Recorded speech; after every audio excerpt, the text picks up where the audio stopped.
is that secret sins are no secret to God at all. And what we're going to see now is a pivotal point in David's life and in this story. 2 Samuel 12, verse 1.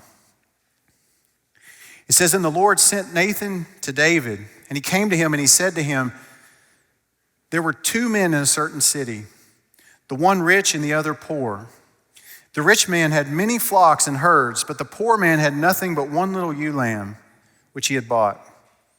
And he brought it up, and it grew up with him and with his children. And it used to eat of his morsel and drink from his cup and lie in his arms.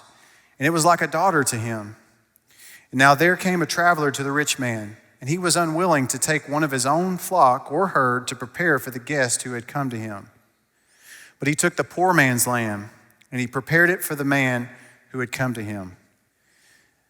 Then David's anger was greatly kindled against the man, and he said to Nathan, as the Lord lives, the man who has done this deserves to die.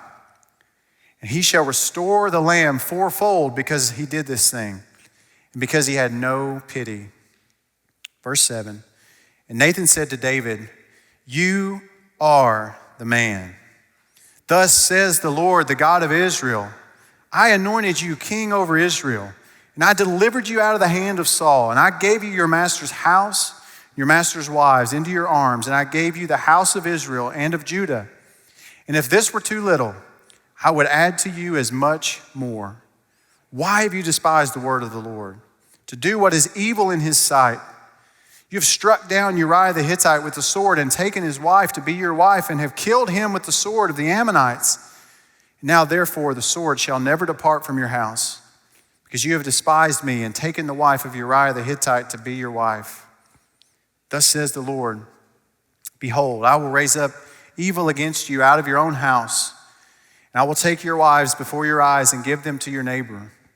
And he shall lie with your wives in the sight of the sun, for you did it secretly, but I will do this thing before all Israel and before the sun. David said to Nathan, I have sinned against the Lord. And Nathan said to David, the Lord also has put away your sin. You shall not die. Nevertheless, because by this deed you have utterly scorned the Lord, the child who is born to you shall die. Then Nathan went into his house."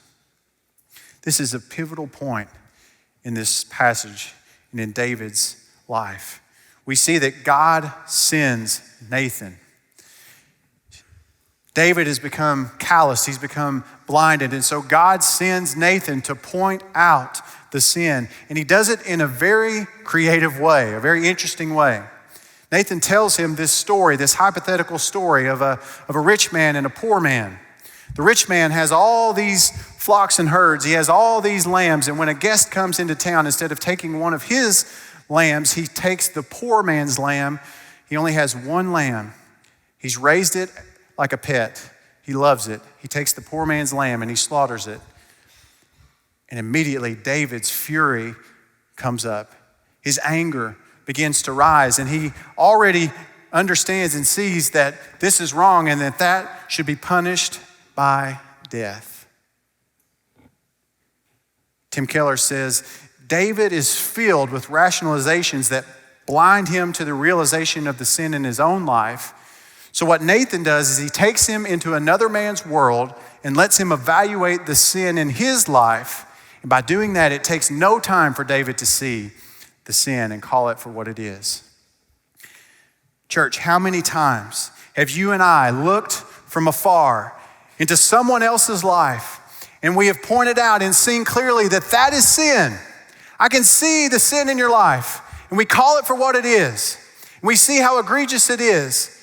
And we call other people out on our sin, but then when we look in the mirror, we're blinded to the reality of the sin in our own lives and how egregious it is to God. You see, David needed a wake-up call. Nathan was providing the wake-up call for David to say, David, look, you are the man. This story is not hypothetical. This story is about you. And so this morning, for some of you, God is saying this is your wake-up call. That there is no secret sin to God. You're not hiding anything from him. He sees it all. And what you need to know is that this morning it's time to call sin sin in your own life. Because it's only when we see sin for what it is, and we call it what it is, and we confess it and turn it over to the Lord, that he can deal with it. And restoration can happen